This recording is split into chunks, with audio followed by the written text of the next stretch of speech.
to happen in the start of the downswing is a couple of things. Rotation of the body and the correct movement of the right arm. We're going to focus on the right arm movement, okay? So if you get set up for us and pause in your sort of backswing position. Sort of parallel. Yeah, left arm parallel. So, and up the next stage. Stop. Perfect. Right. Now, I'll sort of help here. You can remove that left hand for a second. Keep your right arm positioned as it is. So what happens in the backswing position is you end up looking something like this, right? So Mark has introduced elements of external rotation, which is this movement. He's also allowed the upper arm to move away from the side of the body, which is an abduction. And here we are with a little bit of wrist hinge, right? Now, if we're going to isolate the right arm movement in terms of what should happen, the first thing that needs to happen is that his upper arm needs to adduct, so he needs to move back towards the side of his body, right, like so. What's also going to happen simultaneous to this is that his right arm is going to straighten, which is what I'm demonstrating, like so. Okay, boom. Okay, this is what happens with the right arm.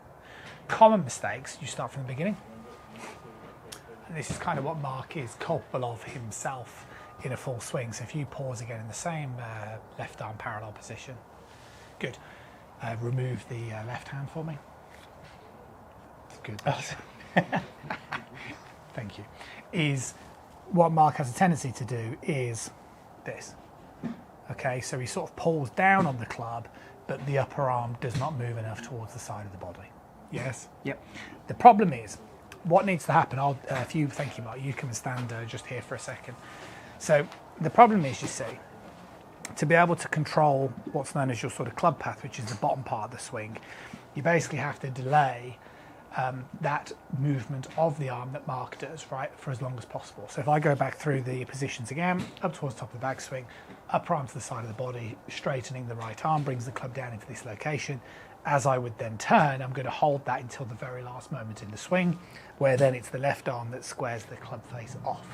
The problem is, for Mark and for lots of golfers, is if your upper arm does not move enough to the side of your body as you bring the club down, two things are going to happen. One, you're going to be susceptible to striking the ground early because your upper arm is not close enough. And the second issue is you're going to really struggle to control club path because your right arm, similar to the skimming a stone analogy, is basically responsible for keeping the club moving on plane. If my right arm starts to behave this way, it's going to bring the club closer to me, then making alterations in the swing.